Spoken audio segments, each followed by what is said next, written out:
Graça e paz, queria cumprimentar você, meu irmão, minha irmã, que sempre está ligadinho com a gente aí no Pão Diário, né?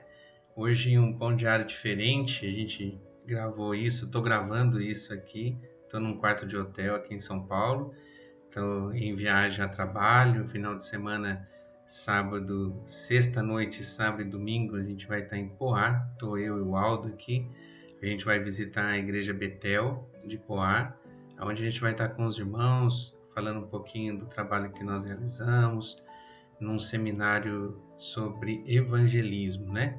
Então vai ser um tempo muito bom, tempo com o pastor Clodoaldo. Então a gente aproveitou aqui uma viagem de trabalho para que pudesse trabalhar aqui quinta e sexta-feira em São Paulo e no final de semana pudesse estar então com os irmãos ali da igreja de Poá e domingo nós estamos de volta. Então eu queria mandar um abraço para todos, o pessoal da comunidade terapêutica, o pessoal do Ministério Sou Vivo, do Carper, né? Coração já com saudade, né? Hoje eu falei para a pastora Tuca o quanto que eu tô com saudade. A gente desacostuma de dar essas saídas a trabalho e quando isso acontece, né, o coração da gente fica dolorido, né? A vontade é poder estar junto com ela, com as crianças, na igreja, com as pessoas que nós amamos, né? Mas tem momentos na vida em que a gente tem que se afastar um pouquinho, cumprir com a missão que Deus colocou para nós e voltamos para estar de novo com as pessoas que nós amamos. Um beijo, pessoal lá de casa, Tuca, todo mundo, moram todos no meu coração. E o pessoal aí da chácara, o pessoal do Capper, da igreja, do ministério, você é amigo, né, que sempre está com a gente ligadinho no Pão Diário. Hoje eu mandei um vídeo falando que a gente não ia ter o Pão Diário dessa sexta-feira, mas o coração de pastor não aguentou e eu estou aqui para a gente poder falar um pouquinho sobre um assunto, já que nós encerramos sobre batalha espiritual, são 10 ministrações que falam sobre batalha espiritual em Efésios 6, 10 a 18. Você que perdeu, eu indico para você que você possa estar assistindo, porque Deus vai falar muito ao seu coração. E hoje eu queria tratar um assunto diferente, mas antes eu queria deixar aqui avisos, como a gente sempre tem feito, e até porque nesse domingo encerra as inscrições, né, do nosso Encontro com Deus. Então o Encontro com Deus ele vai ser no dias 4, 5 e 6 de maio, custa apenas como investimento aí R$50 para cobrir as despesas que a gente tem com alimentação e começa na sexta-feira à noite às 19 horas e vai terminar no culto à noite no domingo, né? Então você, homem, mulher, que você possa fazer a sua inscrição quanto antes e você pode fazer pelo site e acertar depois durante a semana ali no Ministério Sou Vivo. Você que é de fora, você pode acertar também no dia que você chegar aqui para o encontro. Vai ser dias tremendos, tenho certeza que Deus vai falar muito aos nossos corações, a expectativa nossa é muito grande para essa batalha do qual nós já sabemos quem vence, que é Jesus Cristo na nossa vida. Amém? Eu queria então agora dar seguimento à palavra e que Deus possa falar imensamente ao seu coração com a ministração da palavra que Deus tocou para que nós pudéssemos estar falando. Eu não sei por qual motivo, mas Deus me levou hoje durante o dia, não lembro de nenhuma ocasião, nenhuma situação que possa me remeter a esse pensamento, mas Deus acabou me levando a lembrar, a pensar um pouquinho sobre a questão de fidelidade. E é essa palavra que eu queria falar um pouquinho com você sobre uma palavrinha tão importante que tem um significado muito grande na nossa vida. Eu queria falar de fé, sobre fidelidade, como o que a gente precisa colocar em prática na nossa vida, gerando assim fidelidade. Então, só para a gente entender, fé em Hebreus capítulo 11, verso 1, a gente até já falou isso por esses dias aqui, fé significa a gente trazer à existência aquilo que não existe, é a certeza daquilo que nós esperamos. Então eu tenho certeza que algo vai acontecer, eu tenho fé que aquilo vai acontecer, então já muda a minha vida diante dessa certeza, porque eu tenho certeza, meu comportamento vai mudar, porque eu vivo como se já tivesse acontecido. É fé, né? E trazer à existência aquilo que não vemos. Então a gente pegar o mundo espiritual, que a gente crê pela fé que nós temos, e a gente crê e acredita nisso, apesar de não vermos com os olhos naturais. Então eu trago à existência aquilo que meus olhos não podem ver. Isso é fé. E fidelidade, eu procurei no dicionário para que pudesse trazer aquilo que o dicionário diz. E diante do que o dicionário fala, a gente poder explanar um pouquinho sobre esse assunto. Então, aqui no dicionário, eu pesquisei e o que diz é assim, ó, que é fidelidade. Fidelidade é o atributo ou a qualidade de quem ou do que é fiel, para significar quem ou o que conserva, mantém ou persevera suas características originais, ou quem ou o que mantém-se fiel à referência. Então, isso aqui é o que significa fidelidade. Então, a raiz da palavra fidelidade é a palavra fiel. Então, se eu sou fiel, se eu tenho a prática de ser fiel naquilo que eu tento ser, significa que eu levo uma vida de fidelidade, né? Então, pensando um pouco sobre esse assunto, fiel, fidelidade, fé, eu venho em mente um personagem bíblico, sobre ele que eu queria trazer essa explicação daquilo que Deus colocou no meu coração. Eu vou procurar ser o mais breve e claro possível para que você possa entender. Tem um personagem na Bíblia que você conhece muito bem, cujo nome é Judas. Você sabe quem ele foi? Judas foi o traidor, foi aquele homem que infelizmente ele pertenceu aos 12 apóstolos, mas que traiu a confiança de Jesus, entregando Jesus para os soldados romanos para que ele pudesse ser crucificado. Você conhece bem a história. Se você pegar quando Jesus chamou os seus discípulos, e dos seus discípulos ele escolheu os 12, do qual ele denominou como sendo apóstolos, ou seja, aqueles que junto com Jesus ia estar cuidando daquela multidão, daqueles discípulos que eram seguidores de Cristo. Ele escolhe Judas. Então Judas foi um dos 12 apóstolos no meio de uma multidão de discípulos. Jesus escolhe 12, dentro desses 12 está Judas, ele confia em Judas. Judas dá um passo de fé. A gente não pode dizer que Judas não creu, não acreditou em Jesus. Portanto, é que ele abandonou tudo o que ele fazia para que ele pudesse caminhar com Jesus no tempo em que ele andou com Cristo. Então, ele deixou seus afazeres, ele deixou sua casa para poder estar andando com Jesus. Então, ele foi um homem de confiança de Jesus. A Bíblia diz que ele cuidava das finanças de onde Jesus andava com os seus apóstolos. Aquilo que eles arrecadavam de recursos para a manutenção dos 12, quem administrava esses recursos era um tesoureiro, e esse tesoureiro era Judas. Então Judas era um homem de confiança, porque eu não sei você, mas eu só colocaria uma pessoa para ser o meu tesoureiro, para controlar alguma coisa de meus bens, minhas posses, eu só colocaria na mão de alguém que eu confio.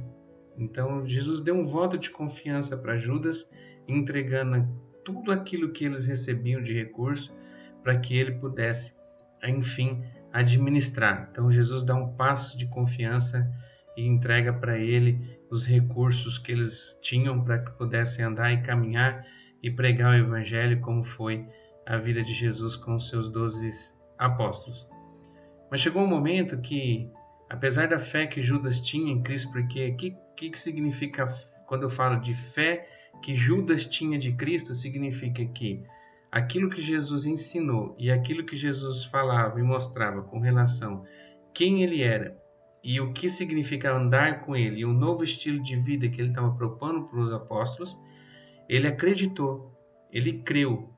E ele crendo nisso, tendo fé em Jesus Cristo, naquilo que Jesus pregava, ele abandona tudo para poder caminhar com Jesus. Então ele acreditava, ele tinha fé. E a partir do momento que ele tinha a fé, o exercício da fé gerou uma fidelidade. Então ele caminhou com Cristo sendo fiel ao ideal que Jesus pregava. Então o que Jesus dizia, ele acreditava e caminhava com Jesus sendo um homem fiel e pondo em prática a fidelidade. Esse é o resumo da vida de Judas.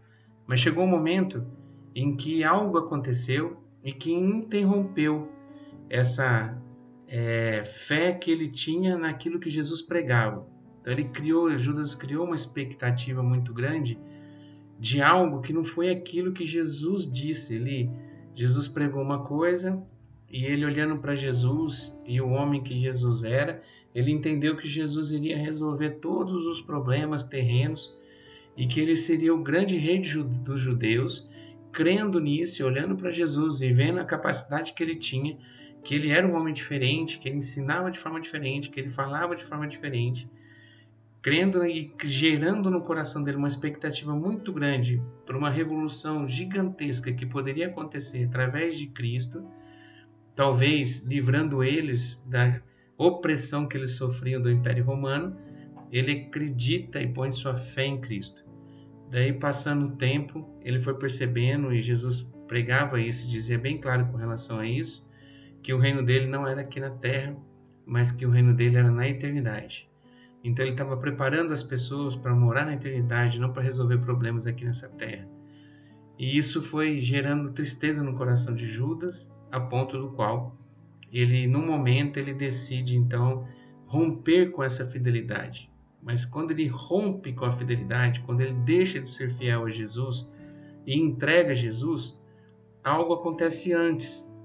A infidelidade, a falta de ser fiel, a infidelidade de Judas começou antes, quando houve uma quebra da sua fé, quando ele deixou de acreditar em Cristo, de acreditar no ideal, naquilo que Jesus falava, pregava, quando ele criou algo na sua mente, achando que Jesus iria acontecer aquilo, ele viu que não iria acontecer, ele quebra a sua fé em Cristo Jesus e passa então a ser uma pessoa infiel, traindo Jesus.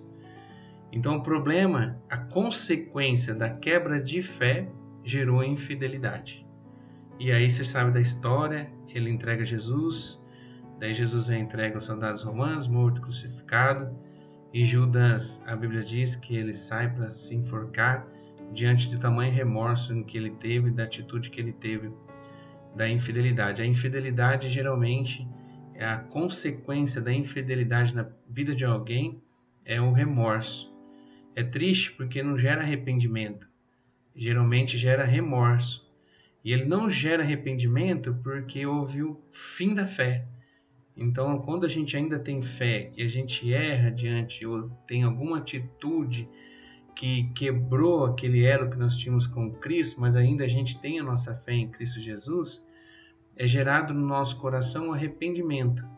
Agora, quando não existe, houve uma quebra de fé por completo, gerando a infidelidade, e quando isso acontece, o que é gerado no nosso coração já não é mais arrependimento, porque não tem mais fé, mas gera no nosso coração o remorso. O remorso não tem significado nenhum para Deus. E ele, com remorso grande no coração, ele sai e se retira para enforcar-se. Então podemos entender com esse texto, e essa palavra que eu queria deixar com você, é a necessidade da gente cuidar da nossa fé. As atitudes que a gente tem de infidelidade aponta, mostra, traz um diagnóstico para a nossa vida cristã, mostrando que algo está errado na nossa vida e que talvez a nossa fé ela começou a entrar num estado de morte espiritual. A gente deixou de crer, deixou de acreditar. Porque a gente não acreditou, porque a gente perdeu a nossa fé, a gente já não vive mais em função daquilo que a gente crê, que a gente acredita, e a gente começa a dar passos largos de infidelidade, gerando destruição na nossa vida e, quando muito, apenas remorso, não trazendo arrependimento, levando uma morte, que no caso de Judas foi espiritual e física, e podendo gerar uma morte espiritual também física, mas principalmente a morte espiritual dentro de nós. Queria projetar aqui, para a gente relembrar o que é fidelidade, a última frase do que está escrito aí, o que é fidelidade, está bem assim, ó. O que mantém-se fiel à referência. Então, quem é a minha referência? Qual era a referência inicial de Judas? Era Jesus. E porque ele não se manteve fiel à referência que é Jesus, pela quebra da sua fé, porque ele deixou de acreditar em Cristo, ele deixou de ter Jesus como referência e foi gerado no seu coração a infidelidade, e ele entrega Jesus à morte, aos mãos dos soldados, gerando depois a morte dele na cruz. Queria trazer para a prática da nossa vida e dar um alerta para você, meu irmão, minha irmã, que está ligadinho comigo aqui. Em nome de Jesus, a gente precisa cuidar da nossa fé. E a gente precisa ser fiel àquilo que nós cremos, à semelhança daquilo que nós acreditamos. A gente tem uma referência para a nossa vida, que é Jesus Cristo. Se um dia a gente deixar de ter Jesus como sendo a nossa referência, e às vezes algumas coisas que a gente sonhou, que a gente imaginou, que a gente pensou que iria acontecer e não aconteceu, e se a gente permitir que isso gere a falta de fé, a quebra de fé no nosso coração, o produto dessa consequência desse ato vai ser a infidelidade, e a consequência da infidelidade vai ser a morte espiritual. Por isso que a gente tem visto tanta gente que conheceu o Evangelho, que caminhou com Jesus Cristo, que escolheu Jesus como sendo seu único Senhor e Salvador, que talvez desceu às águas, foi batizada, porque aceitou Jesus como Senhor e Salvador e teve Jesus Cristo como referência de vida. E hoje talvez tenha apunhalado Jesus pelas costas, deixando de ter Jesus como uma referência, perdendo totalmente a sua fé e gerando infidelidade para com Deus. E a infidelidade para com Deus nos nossos dias, ela tem um nome: é a gente fazer aquilo que Deus não quer que nós façamos, nós sermos infiel a Ele, é o pecado. E o pecado, por sua consequência, traz morte espiritual para nós. Então eu queria hoje, em nome de Jesus, agora aqui à noite em São Paulo, talvez você vai assistir pela manhã essa ministração, talvez aí na casa às 11h30 da manhã. Eu queria agora, em nome do Senhor Jesus, que você orasse comigo, para que você possa mudar a sua maneira de pensar, para que você possa sempre olhar para a referência para as nossas vidas, que é Jesus, e que nós não tenhamos de forma alguma, não permitamos de forma alguma que qualquer coisa ou qualquer situação da nossa vida possa tocar na nossa fé.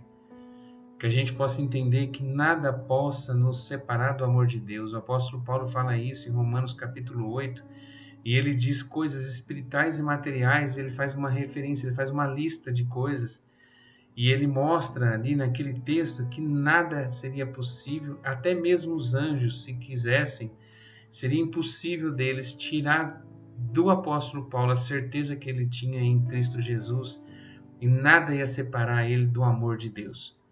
Que em nome de Jesus que você possa ter essa mesma convicção do apóstolo Paulo, que nada possa tocar na sua fé, que nada possa tirar você da referência que é Cristo. Você está passando por lutas, por problemas? Amém, irmão? Aquilo que é mais precioso o Senhor já deu, que é a certeza da salvação. Para de olhar para homens, para de ficar olhando para pessoas, para de tornar as pessoas sendo a sua referência de prática de vida e fé. Porque pessoas nos decepcionam, pessoas nos traem, pessoas muitas vezes são infiéis conosco, mas a gente crê num Deus Todo-Poderoso, que Ele é fiel, que Ele não falha, que Ele está conosco onde colocamos as plantas dos nossos pés, que em meio às nossas maiores dificuldades Ele está nos sustentando, Ele está nos dando força para que nós possamos não morrer, para que a gente possa permanecer vivo, por mais difícil que seja. Que em nome de Jesus, que você possa continuar crendo e tendo como referência Jesus Cristo na sua vida. E que você não traia Jesus, que você não vire as costas para Jesus, para que você possa ter atitude de fidelidade a Ele, consequência da sua fé. Que você possa, em nome de Jesus, levar uma vida que agrade o coração do Pai. Amém? Queria que você tomasse posse dessa palavra e que você possa repensar a tua vida. Repensa, meu irmão. Às vezes a gente tem batido tanto nisso. Para de olhar para as pessoas e começa a olhar para si próprio. Em nome de Jesus, olha para si, repense a maneira que você está vivendo. Olha com os olhos críticos para você diante das suas atitudes. E que você possa ser um homem e uma mulher segundo o coração de Deus. Que você possa ser fiel a Deus em mesmas dificuldades, mesmo em meias lutas, e mesmo em meias dificuldades que vêm todo minuto para tentar nos derrubar. Mas que nós possamos permanecer firmes com a nossa fé voltada em Cristo. Que você e eu possamos tomar a decisão nesse dia de sermos fiel ao nosso Deus, porque Ele é digno de toda a honra e de toda a glória. Queria que você fechasse os olhos para que a gente pudesse falar com o Senhor. Pai, quero agradecer a Ti por tudo que o Senhor tem feito por nós. Obrigado, Pai, por essa palavra. Que nós possamos, ó Deus, conservar a nossa fé, para que possamos ter atitude de fidelidade, para que nós possamos ser fiel ao Senhor. Ó Pai, em nome de Jesus, não deixe o diabo matar e tocar a nossa fé. Que nós possamos gerar a consequência da nossa fé, uma vida de fidelidade ao Senhor. E que todo espírito de infidelidade que tenta minar a nossa fé, que caia por terra agora em nome do Senhor Jesus, que permaneça somente aquilo que é do Senhor em nós. Ó Pai, cuida de nós nesse dia, cuida de mim nessa noite, cuida de todos que estarão assistindo durante o dia essa palavra, e que eles possam, cada um, assim como eu, entender da real necessidade que nós temos de viver uma vida focada em quem é nossa referência, que é Jesus Cristo. Obrigado por tudo, cuida de nós sempre, em nome de Jesus. Amém. O apóstolo Paulo, ele tem uma frase que é maravilhosa e somente pessoas fiéis têm coragem de falar. Somente as pessoas que têm fé e acreditam em Jesus podem falar uma coisa dessa. Ele disse assim: sede meus imitadores, como eu sou de Cristo. É como se ele dissesse assim, ó, você está com dificuldade de olhar para Jesus, do qual seus olhos não podem contemplar, mas a tua fé é pequena ainda para você olhar para Ele? Então comece a ver as minhas atitudes, porque eu vivo uma vida de fidelidade ao Senhor. Porque a minha referência de vida é Jesus Cristo. Então olhe para a minha vida, seja imitador da minha vida, porque assim eu sou também imitadores de Jesus Cristo de Nazaré. Que você possa ter a mesma propriedade do apóstolo Paulo e poder dizer essas palavras como sendo verdade na sua vida, em nome do Senhor Jesus. Deus abençoe você, que essa palavra possa tocar o seu coração nesse dia, e se Deus quiser, logo a gente está junto de novo, para a honra e glória do nosso Senhor e Salvador Jesus Cristo. Lembre-se, tenha um dia e uma vida inteira de fidelidade à nossa referência, Jesus Cristo. Deus abençoe você, em nome do Senhor Jesus.